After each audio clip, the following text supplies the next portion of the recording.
Hey, Josh here, and this is my from Real Dead, and this is my wife Michelle, and we are going to be reviewing today's movie that we just got done seeing, Wolfman.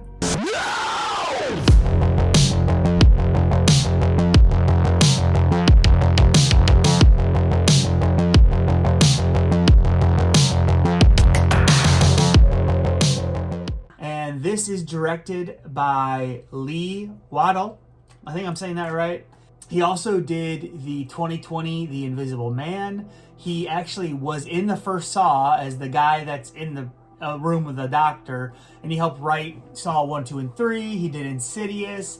He's been a part of a lot of good horror movies. So, and me and Michelle thought 2020's Invisible Man was excellent. I loved it. Right. So this one, had a lot of backlash when the original... This is non-spoiler, by the way, guys. All non-spoiler. We're not going to do any spoilers in this.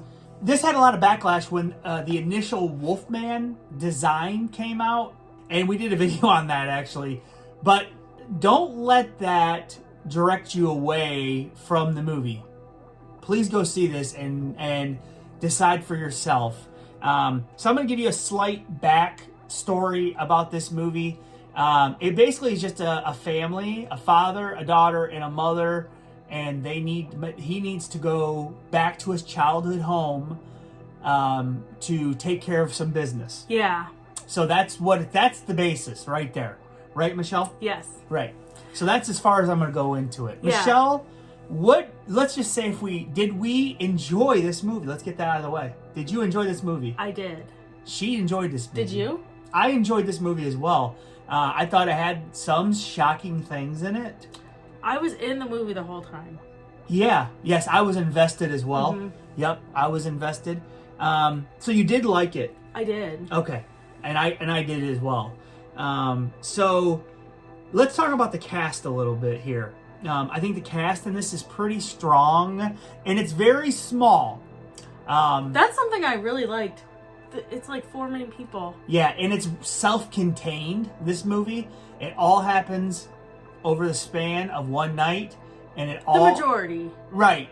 The majority of the movie happens over one night, which I like that. I did too. I enjoyed that. So let's talk about the cast. You got Julia Garner, who plays Charlotte. She plays the wife, and you can tell she's like the breadwinner in the family. The dad, to stay-at-home dad. He's a writer, but he's like taking some time off or something. He's between books. Right. So she's kind of like the breadwinner. She's like a journalist. Yes. So you have the father, Christopher Abbott, plays Blake, who I thought was excellent in this movie. So Julia Garner, we really enjoyed her in Ozarks and some other things I think we saw her in. But so we know she can act her butt off. In this movie, I would say she doesn't have a ton to do, but it's still enjoyable. Yeah, she does a good job. I think her bandwidth is a lot bigger than it was in this movie, though. Yeah, yep. But Christopher Abbott actually does have to act a lot more in this, right? Yeah. So our dog's like, please pay attention to me now. You've been gone to this movie. She jumped on me. I would say Christopher Abbott, really good as Blake. I would say the daughter, and that's Matilda Firth. She plays Ginger. She actually did a really good job. Kid actors can always be hit and miss, but she actually did an excellent job. Yeah. And then those are the main cast in this. So you actually learn a lot about this family. They put it right out front. And I like that. I do too. I thought they set it up really well. Yep. It opens with Christopher Abbott's character and his dad. Right. And that lays some really good backstory for the rest of his family, Christopher Abbott's family. Yep. I like it. He's trying not to be like his dad. Right. And then sometimes that can backfire on you. Yeah. Yep. So yeah, that's why I do like all that, and I think it's very relatable to a lot of people. We don't have children, but we were children. Yeah. And we know how our parents were with us, and we know how things that your parents do can affect you later in life, and that's what he's trying to avoid. Yeah, at one point I was like, is this gentle parenting or what's going on Yeah, here? I like that whole dynamic. Yeah. So the acting was good. So I don't Overall have any... good. Yeah, Yes. I thought Julia Garner, they could have utilized her a bit differently. Yes. But her role was good. I would say the special effects in this were really good, and they used a lot of practical effects. Yes, of course, there's digital effects in this. Obviously, it's a new movie. But they did go practical with a lot of the werewolf stuff and the Wolfman stuff, and I really enjoyed that. It was different than I thought it was going to be. I think if you're going to go into this movie stuck on werewolves or Wolfman is one way, then you're not going to like this movie. No.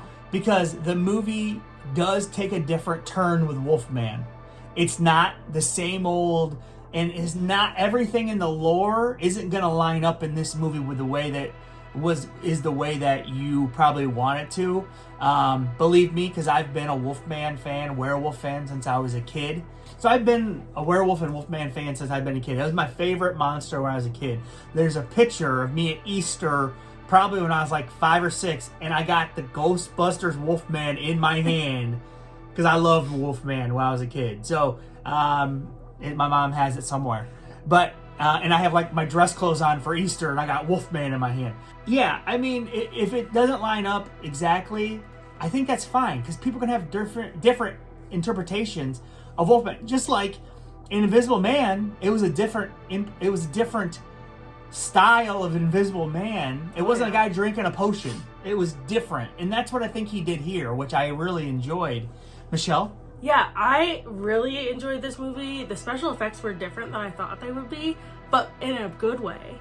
At one point, or maybe 2 points in the movie, I was gagging, though. Like, I thought, oh my gosh, this is so sick. Yeah. So, I even reached over and, like, grabbed your hand because I was like, ew, this is nasty. Yep. But, like, in a good way. Right. Yeah, I mean, yeah, some of the things I was like, whoa. And also, like, I think some of the characters weren't, like I said, traditional, which I enjoyed that. So I really enjoyed this movie overall. Yep, we did. So let's go to our rating now, Michelle, before we get too long in the teeth here with our review. Yeah. No pun intended, long in the teeth. So, rating.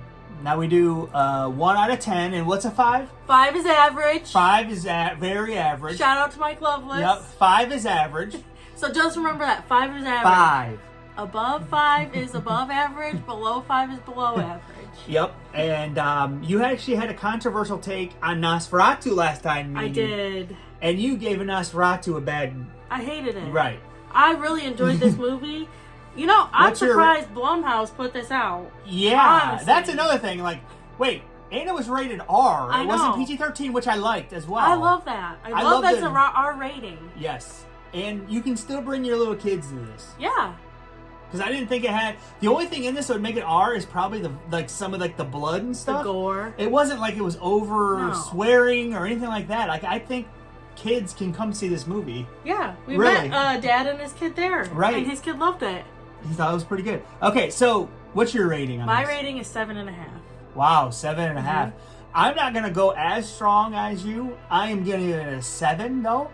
And I think it's solid, and I think you should definitely check it out in the theater. I think this is a great movie to experience in the theater. Seriously. The sound and everything, yes. I don't think you would get the same experience at home. The lighting, there's so good lighting and light usage in this, and special effects. You will not get the same effect at home. Yep. I'd say check it out in the theater, guys. Okay, like, comment, subscribe to Real Dead. Let us know what you thought of the movie in the comments, and we'll talk to you later.